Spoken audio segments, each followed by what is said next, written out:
desarrollar preguntas ahora, chicos, del periodo formativo, la periodización y las teorías sobre el origen de las altas culturas o la civilización andina. Investigador que plantea la existencia de culturas proto con influencia mesoamericana, ¿no? ¿Quién plantea que el origen de la alta cultura viene de Mesoamérica? Teoría inmigracionista. Ese es Max Uhle. Respuesta, la clave D.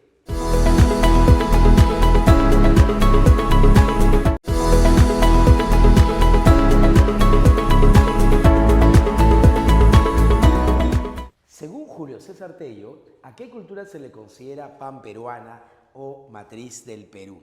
Para Julio César Tello, la primera cultura, la cultura madre, la cultura matriz, la primera cultura extensa es Chavín. Clave D.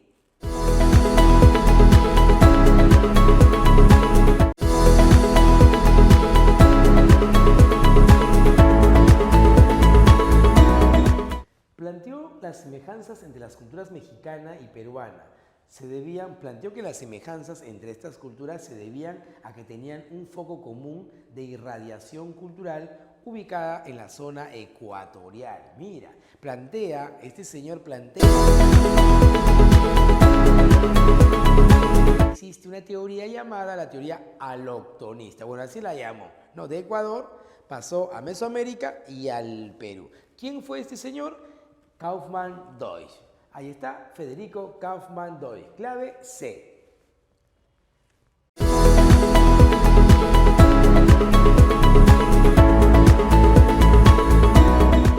La división de la historia prehispánica del Perú en los periodos lítico, arcaico, formativo, primer desarrollo regional, etc., fue propuesta por, lítico, arcaico inferior, arcaico superior, toma como base la evolución económico-social, ¿no? Cazadores-recolectores, ¿no? Es economía, ¿sí o no? Cazador-recolectores es economía.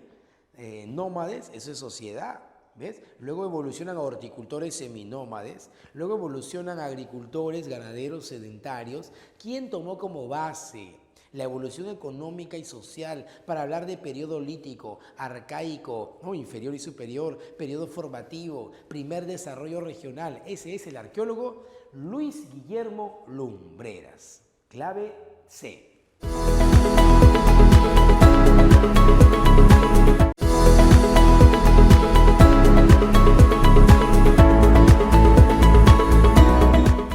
Continuamos. El esquema de periodificación cultural prehispánico establecido por el antropólogo John Rowe está estructurado bajo los conceptos de...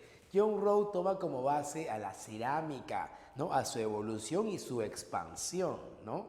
Y según ello, él va a dividir a las altas culturas en horizontes e intermedios. Horizontes, culturas extensas; intermedios, culturas chiquititas, pequeñas, regionales. Entonces, clave correcta es la B, horizontes e intermedios.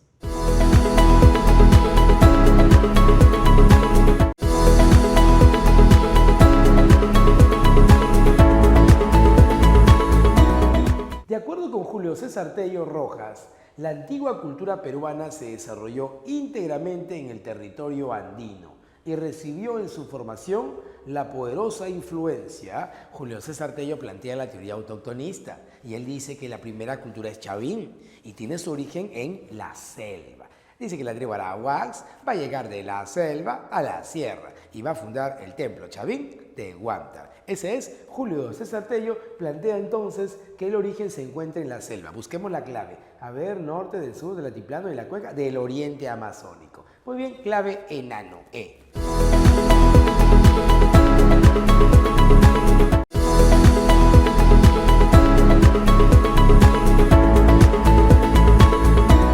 Para Luis Guillermo Lumbreras, nuestra alta cultura andina surgió por... Guillermo Lumbrerita dice, Max Uhle, Julio César Tello, Kaufmann-Deutsch, todos tienen razón. La alta cultura peruana se origina por elementos foráneos y elementos autóctonos. Es una fusión, una mezcla de todo. Vamos a buscar la clave. A esa teoría la llamó Guillermo Lumbreras hologenista.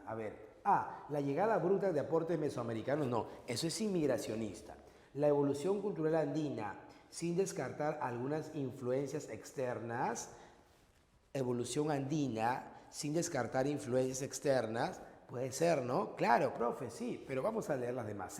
La importación directa de logros culturales foráneos, mira, dice que directa de logros culturales foráneos, o sea, eso es inmigracionista, ¿no? Eso es aloctonista, o sea, que solamente vienen elementos foráneos, no. D, la difusión de elementos mexicanos en la costa peruana, inmigracionista. El determinante impulso que significó la irradiación de elementos ajenos al mundo andino. Todas hablan de elementos foráneos. La única clave correcta es la B.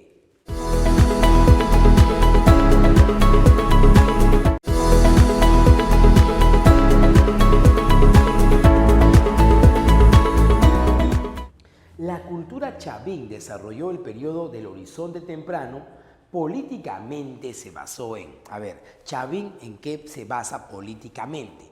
Ya sabemos que Chavín es un estado teocrático, porque gobiernan los sacerdotes astrónomos, que son los que adquieren conocimiento, dirigen el culto y dirigen la producción. Veamos las claves. ¿A un fuerte ejército? No hay ejército en el Horizonte Temprano. B, el control de las rutas comerciales. ¿Control de rutas comerciales? No. Su dominio no es comercial, no es económico. C, el dominio de los sacerdotes. Ahí está, ¿ves? El dominio de los sacerdotes. Clave C.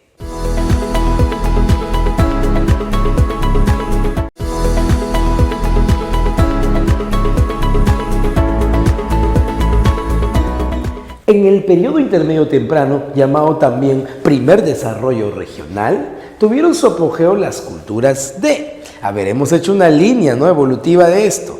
Facilito. A ver, los horizontes son Chavín, Guari, Incas. Y entre cada horizonte hay culturas regionales. En el primer desarrollo regional vamos a tener a las culturas de Moche y Nazca como las más importantes, pero también tenemos a Lima, a Recuay, a Cajamarca, a Huarpa y también Tiahuanaco cuando recién comienza. Claro, ya. A ver, vamos a buscar claves.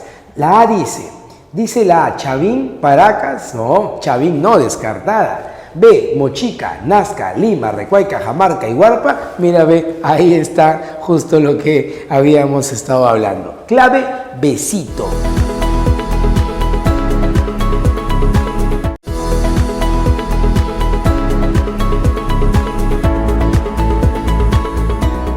En los inicios del periodo formativo, las sociedades andinas se hicieron más complejas y alcanzaron un desarrollo artístico notable.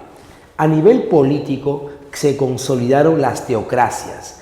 Y en el ámbito artesanal, ¿qué sucede en el periodo formativo? Recuerden que hablamos que en el formativo aparecen los primeros elementos culturales, ¿no? Aparece la cerámica, la metalurgia, ¿te acuerdas? Cerámica, metalurgia, el telar, el culto al dios jaguar, el cultivo del maíz y gran desarrollo de las técnicas hidráulicas. Entonces podemos decir, a ver, se realizan las primeras pinturas rupestres, Nica, ese es en el periodo lítico. ¿Aparecieron los primeros centros ceremoniales? No, ya aparecieron en el arcaico superior, Caral, recuerda. B, aparecieron los primeros, C, comienza la alfarería, la cerámica y la metalurgia, correcto, la C. ¿Te das cuenta? Mira, B, clave C.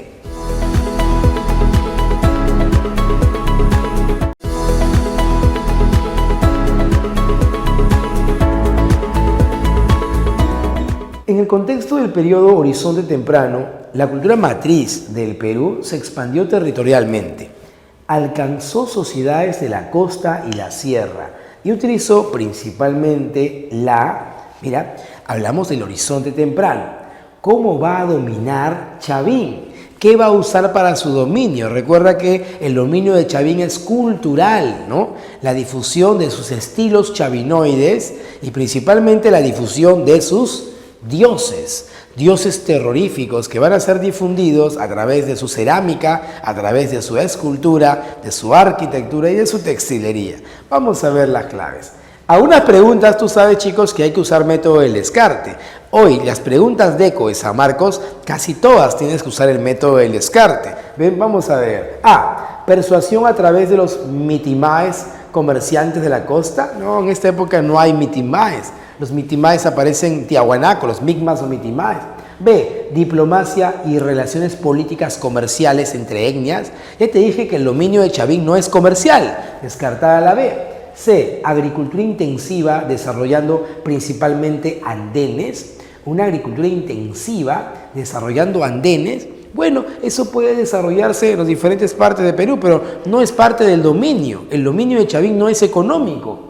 D, fuerza de grandes ejércitos integrados por castas guerreras. No hay ejército. Descartada la D. E, religión y terror como elementos de dominación. Ahí está. Clave E, dominio religioso.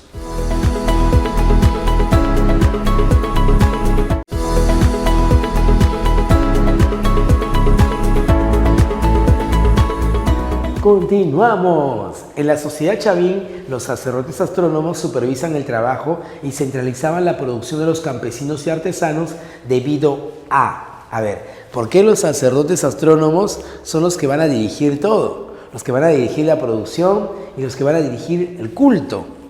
Porque ellos tienen conocimiento. Ellos tienen el conocimiento al observar la naturaleza, al observar los astros. Es así como el conocimiento te da poder. Vamos a ver las claves. La gran producción agrícola y ganadera que podía mantener a una clase privilegiada, ¿no? Pero acá te hice la pregunta, los sacerdotes supervisaban el trabajo y centralizaban la producción de los campesinos ¿debido a qué? ¿No?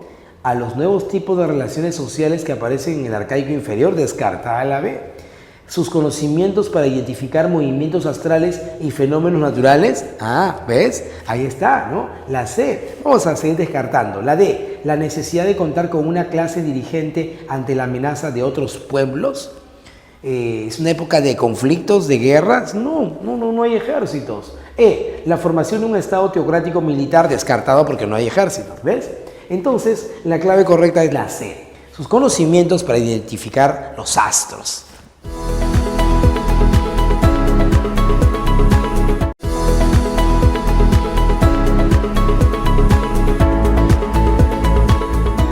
Seguimos. Respecto a la periodificación de la historia prehispánica del Perú, existen diversos planteamientos según criterios usados por John Rowe. Los intermedios, ¿qué son? Los intermedios, según John Rowe, los intermedios son culturas de dominio regional, ¿no? Dominio pequeño, no son panandinas, no tienen una extensión muy larga. Entonces recuerda que luego del horizonte Chavín aparecen los intermedios tempranos, como Moche, Nazca, Cajamarca, ¿no? Recuay. Muy bien, entonces vamos a ver. Y además, cada cultura pequeña son independientes. Tienen diversidad de culturas, ¿no? Diferentes dioses, diferentes formas de cerámica, de arquitectura, diferentes motivos. Ya no están unificados por los estilos chavinoides, en el caso del intermedio temprano. En el intermedio tardío será lo mismo. Entonces, mira, ve, hegemonía de los mismos patrones. No, eso es cuando hay un horizonte, hay mismos patrones. B, momentos de diversidad cultural. Claro, son independientes, ¿no? Son diversos. Puede ser la B. No marco todavía, hay que descartar. La C, etapa de paz y prosperidad económica. Etapas de paz no necesariamente son etapas de paz, simplemente son reinos independientes. Muchos de ellos a veces están en conflicto. D, periodo de crisis política y social. No, un periodo de crisis política y social es cuando culmina un horizonte, ¿no? Cuando culmina una cultura. Dominio cultural o político panandino, no, son regionales, ¿ves? Por descarte la clave es la B, momentos de diversidad cultural.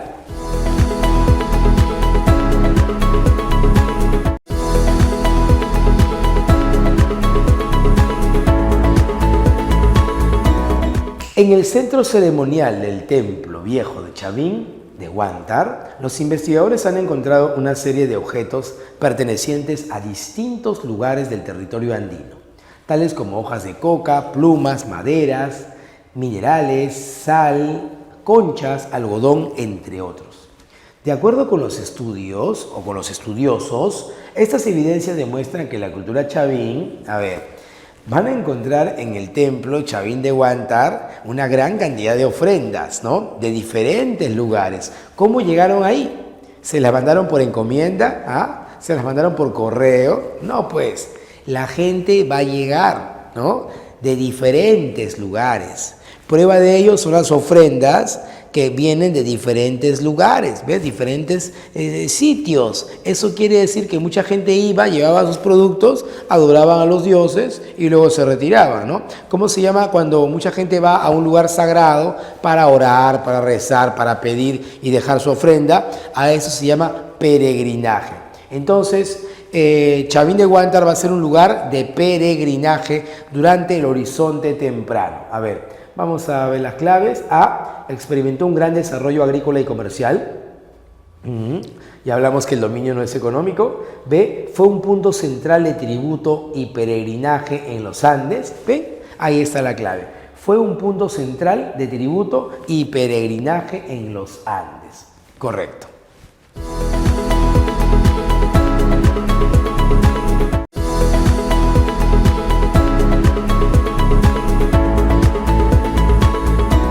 Durante el denominado formativo síntesis, el poder estuvo basado en la anexión de pueblos dominados de manera religiosa. Por ello, la importancia del monopolio y control de bienes de prestigio por parte de los grupos dirigentes, que requería la creación de alianzas con los jefes locales y la capacidad de regular la producción y consumo de la población. Mira, es un texto, ¿ah? A ver, del texto anterior podemos afirmar que, mira, durante el formativo síntesis se refiere a Chavín, ¿no? Formativo síntesis, Chavín. El poder estuvo basado en la anexión de pueblos dominados de manera religiosa. El dominio de Chavín, hasta ahí todo bien. El dominio de Chavín es religioso, ¿bien? Por ello, la importancia del monopolio y el control de bienes de prestigio por parte de los grupos dirigentes, los sacerdotes, ¿no? Ellos van a monopolizar la producción, van a monopolizar los bienes. Y hasta ahí todo bien. Bacán. Que requería la creación de alianzas con los jefes locales y la capacidad de regular la producción y consumo entre la población, ¿no? Alianzas con los jefes locales para tener una relación, ¿no?, para poder satisfacer las necesidades de toda la población. Bien, bacán. A ver, vamos así a aplicar el método del descarte. A, Chavín debió recurrir a alianzas políticas con las comunidades de la zona. ¿Con las comunidades vas a tener alianzas políticas o simplemente las vas a dominar con el terror, con la religión? B, frente a la amenaza de guerra, Chavín repartía su excedente. No hay pues amenazas de guerra, no tenemos ejércitos, ¿ya? Bien, tampoco es que todo sea pacífico, pero no existen unas guerras pues como aparecerán después. C, Chavín no necesita el uso de ejército, muy bien, para expandir su poder en los Andes. Sí, no necesitaba, porque tenía un dominio ideológico, un dominio religioso. Profe, la C puede ser. D, el desabastecimiento de alimentos provocó la caída de la cultura matriz del Perú. Eso dice el texto, ¿no? Nada que ver. Los sacerdotes especialistas tenían dedicación religiosa exclusiva en la selva. No, nada que ver. ¿Ves? Descartado. Entonces, usando el método del descarte, llegamos a la conclusión de que la respuesta correcta es la C. Chavín no necesita del ejército para dominar. C.